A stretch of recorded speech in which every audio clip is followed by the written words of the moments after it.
Hi అండి అందరికీ. ఆనందాలకు, సంతోషాలకు నిలయమైన లక్ష్మీ నిలయం ఛానల్‌కు స్వాగతం, ఈరోజు సుస్వాగతం. వంట ఏంటంటే వంకాయ పెసరపప్పు అండి.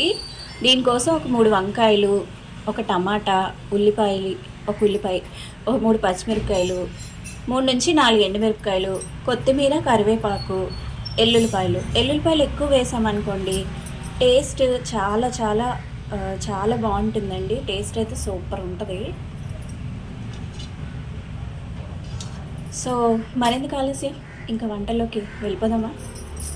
వీడియో స్కిప్ చేయకుండా లాస్ట్ వరకు చూడండి. సింపుల్ అండ్ టేస్టీగా ఏ విధంగా చేసుకోవాలో చూపిస్తాను. ఫస్ట్ అయితే మనం పెసరపప్పును కొంచెం వాటర్లో నానబెట్టుకుందామండి. కొంచెం వాటర్ వేసి ఒకసారి కడిగేసిన తర్వాత కొంచెం మంచినీటిలో పెట్టి మనం వాటర్లో పెసరపప్పు నానబెట్టుకోవాలి. మీరైతే నా వంట చూస్తూ ఉండండి, నేనైతే కథలోకి వెళ్ళిపోతాను. ఇంకెందుకు ఆలస్యం, కథలోకి వెళ్ళిపోదామా మరి. తోటమాలి తెలివి ఈరోజు కథ బాగా వినండి. ఇది ఏమాత్రం వంటలకు రిలేటెడ్ అయితే కాదండి. ఇది ఒక మంచి స్టోరీ. తప్పకుండా వీడియో లాస్ట్ వరకు స్కిప్ చేయకుండా చూడండి. మీకు అందరికీ కూడా మంచి స్టోరీ అయితే చెప్పబోతున్నాను ఈరోజు. పార్వతీపురం జమీందారి గారికి మొక్కలు పెంచడం అంటే చాలా ఇష్టం అంట.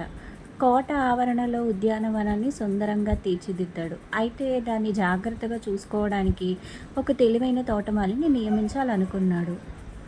అదే విషయాన్ని దివాన్తో చెప్పాడు.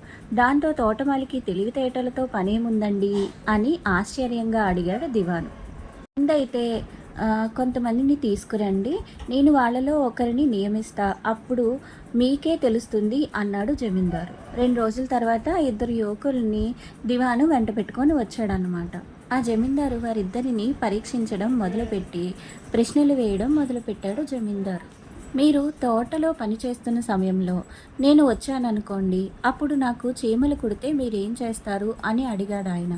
క్షణం ఆలస్యం చేయకుండా మందు జల్లి వాటి అంతు చూస్తాను అంటూ మొదటి వ్యక్తి బదులిచ్చాడు. తోటలో చీమలు, ఇతర కీటకాలు ఉంటాయి, మనమే చూసుకుని అడుగులు వేయాలి, వాటి వల్ల తోటకు లాభం తప్ప నష్టమేం లేదు అన్నాడు రెండో వ్యక్తి.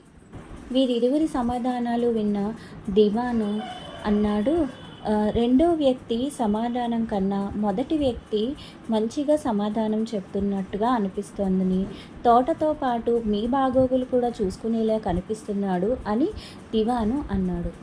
అని జమీందారు, నేను రెండో వ్యక్తిని ఎంపిక చేయాలనుకుంటున్నాను అని చెప్పాడు. అదేంటి అని ఆశ్చర్యంగా అడిగాడు దివాను. అప్పుడు జమీందారు, ఇక్కడ చూడాల్సింది నా బాగోగులు కాదు, రెండో వ్యక్తి జవాబులో లోతైన అర్థం ఉంది. చీమలు నేలను గుల్లగా చేస్తాయి, నీళ్లు భూమిలోకి ఇంకి మొక్కలు బాగా ఎదిగేందుకు సహాయపడతాయి, నేల సారవంతమవుతుంది, అందుకే వాటితో లాభమే తప్ప నష్టం లేదన్నాడు అని వివరించాడు జమీందారు.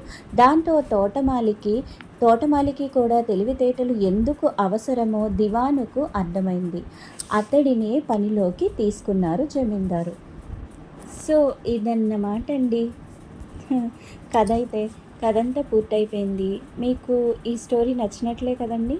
కథ కనుక నచ్చినట్లయితే తప్పకుండా ఈ వీడియోని మరికొందరికి షేర్ చేసి నాకు సపోర్ట్ చేయండి. అలాగే నా వీడియో నచ్చినట్లయితే, నా వంటలు, నా కథలు నచ్చినట్లయితే తప్పకుండా లైక్ చేయండి. మీరు చేసే ఒక్క లైక్ వల్ల నా వీడియో మరికొందరికి చేరుతుందండి.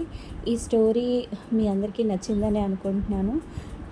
సో ఇదన్నమాట మొత్తానికి స్టోరీ అయితే కంప్లీట్ అయిపోయింది. సో చూస్తున్నారు కదండి, ఈ పెసరపప్పు నానబెట్టిన నీళ్ళు ఉన్నాయి కదా, ఆ నీళ్ళు పక్కనే ఉంచుకుంటే ఆ నీళ్ళతోనే మనం పప్పు ఉడికిస్తే చాలా టేస్టీగా ఉంటుంది అనమాట.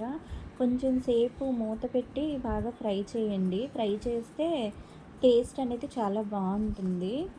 యాక్చువల్గా మామూలుగా పెసరపప్పు వంకాయ అంటే పప్పు వంకాయ ఒక్కొక్కరా చేసుకుంటూ ఉంటారు.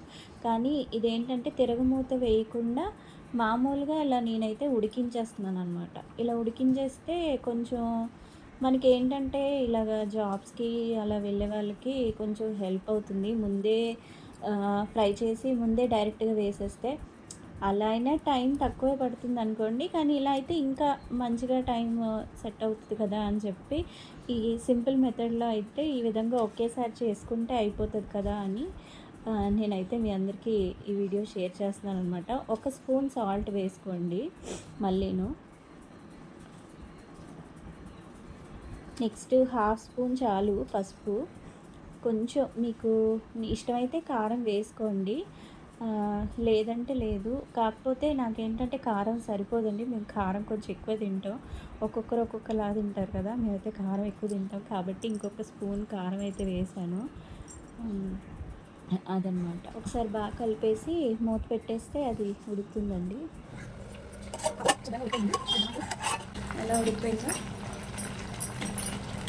సో వేడి వేడి వంకాయ, పెసరపప్పు, టమాటా రెడీ.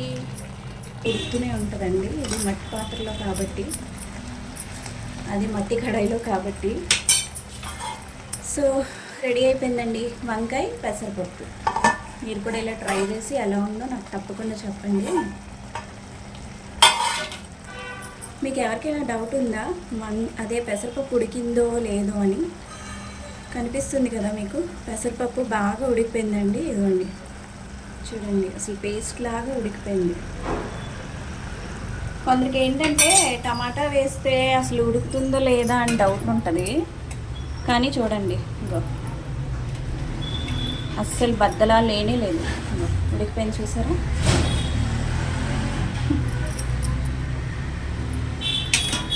సో ఇంకా మూత పెట్టేద్దాం, రెడీ అయిపోయింది. ఇంకా ఇలా కనుక వండుకున్నట్లయితే మనకి చపాతీకి, రోటీకి చాలా బాగా ఉంటుంది.